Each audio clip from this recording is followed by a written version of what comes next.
Bonjour public du pôle, une petite capsule vidéo pour vous parler du spectacle Boîte Noire. Je vais suivre un peu le déroulé. La boîte noire, c'est ça. C'est quand il y a un crash d'avion, on va ouvrir cette boîte pour voir qu'est-ce qui nous a mené au crash. Là, c'est un peu le même principe. Je considère que malheureusement, il y a encore énormément de féminicides en France.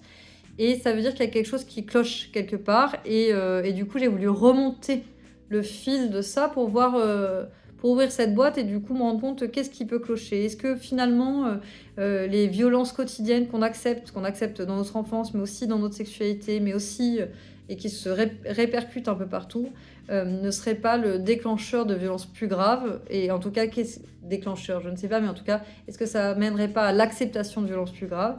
Et comment on pourrait déconstruire tout ça et se reposer les bonnes questions pour que ça n'arrive plus? En tout cas, on l'espère.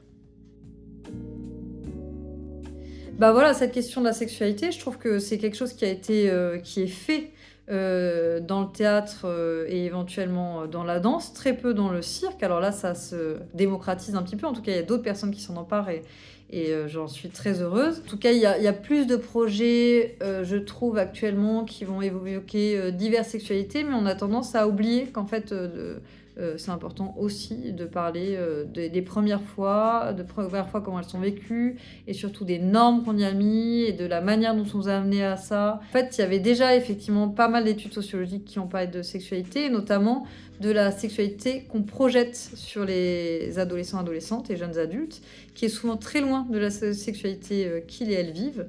Donc je trouvais intéressant justement de pouvoir se repositionner dans quelque chose de peut-être plus simple et de pas extrapoler sur ce qu'on imagine.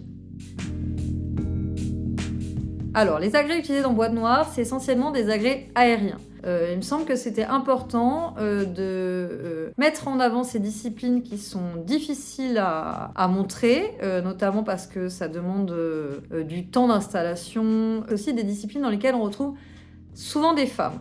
Donc pour moi, c'était très important de montrer des femmes et de défendre ces pratiques et du coup de ne pas faire jouer des artistes-interprètes dans d'autres disciplines que celles qu'elles ont appris à l'école de cirque. Et évidemment, j'avais pas, comme dans tous les projets que je fais, j'avais pas envie de garder les agrès tels quels, donc j'ai essayé de trouver des alternatives pour à la fois que ce soit proche de leur discipline et à la fois qu'on ne se retrouve pas tout de suite dans les codes du cirque.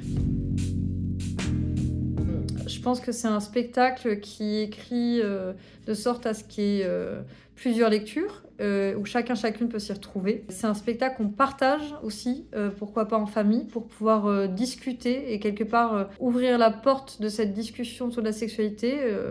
Moi-même, je suis parent de jeunes adolescents et c'est pas facile d'aborder ces thèmes-là. Donc peut-être ce spectacle peut amener à se poser des questions et en tout cas à dialoguer avec l'enfant qu'on a en face de nous, ou le parent d'ailleurs. Et en tant que jeune adulte ou adulte plus vieux, c'est toujours bon de se réinterroger sur notre vision de la sexualité, d'en parler en couple, entre amis. C'est pas des sujets tabous, c'est un sujet de société dont il faut parler. Voilà. Et surtout parce qu'il y a une super équipe au plateau, une formidable compositrice et musicienne, que c'est un spectacle dans lequel on va s'émerveiller, se poser des questions, ressentir des choses. Et en fait, je crois que c'est ça le plus important, se sentir vivant. Merci.